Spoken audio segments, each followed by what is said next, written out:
Salut parieur, je viens aujourd'hui pour vous présenter une nouvelle astuce. Une astuce qu'aucun parieur n'a eu à présenter jusqu'à présent sur YouTube. Donc c'est une aubaine pour tous ceux qui veulent, veulent vraiment se faire de l'argent parce que c'est une astuce vraiment, je dirais à 98% très très sûr. Je dis bien très très sûr, je pèse mes mots. C'est une astuce qui ne se retrouve pas aussi dans tous les championnats. Par exemple, si je prends le championnat, là se retrouve beaucoup plus dans les 5 grands championnats, c'est-à-dire Angleterre, Allemagne, Espagne, la France et l'Italie. Voilà, les 5 championnats là. Donc, si je prends Pays-Bas, Turquie, Portugal, les autres qui sont là, vous n'allez pas les trouver. Donc, je pars directement, par exemple, aujourd'hui il y a la Ligue 1, donc allons-y directement là. En Ligue 1, si vous venez là, euh, vous allez le trouver. C'est un peu ça. Si vous descendez, il y a dégagement de but. Voilà, ici. Dégagement de but. C'est l'astuce, ça. Des dégagements de but. Vous voyez, il y a pas mal surtout pour les grands matchs, ça fonctionne à merveille.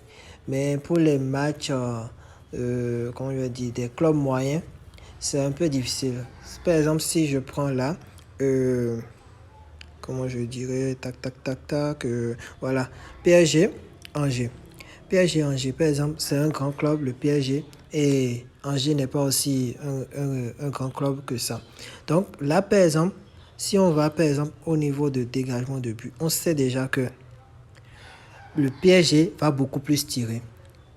Et s'il y a beaucoup de tirs, c'est-à-dire qu'il y aura des dégagements de but. Les dégagements de but, c'est que quoi? Que la balle sorte et que le gardien prend la balle et fait un dégagement de but après l'avoir engagé.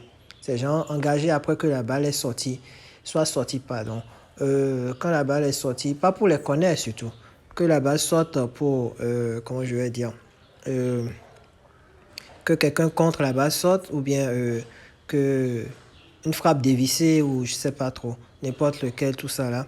Donc ça permet d'avoir des dégagements de but derrière.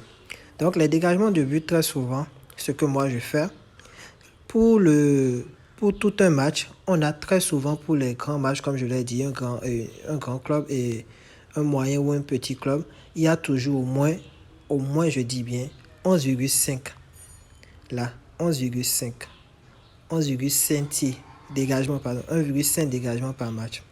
Donc ça, c'est très sûr que vous allez chaque fois valider ça. Maintenant, vous pouvez aussi aller prendre, si vous voulez, une cote un peu plus grande, pour la mi-temps. Voilà. Pour la mi-temps, vous pouvez prendre chaque fois les 5,5. Si vous trouvez 5,5, prenez ça sans crainte. Il y a toujours 5,5 dégagements. Ça veut dire 6 dégagements dans un match. S'il y a 6, vous encaissez. Donc, quand on prend 5,5, si on, par exemple, je choisis 5,5 là, comme ça, s'il y a 6 dégagements, on empoche. Donc, dans un match en première mi-temps, lorsqu'un grand club et un moyen club ou bien un petit club jouent, il y a toujours, je dis bien, toujours au moins 6 dégagements en première mi-temps. Quand c'est une équipe qui frappe beaucoup, il y a toujours au moins 6. Donc, vous pouvez toutefois prendre. Vous pouvez miser sur les 5,5 ou aller sur tout.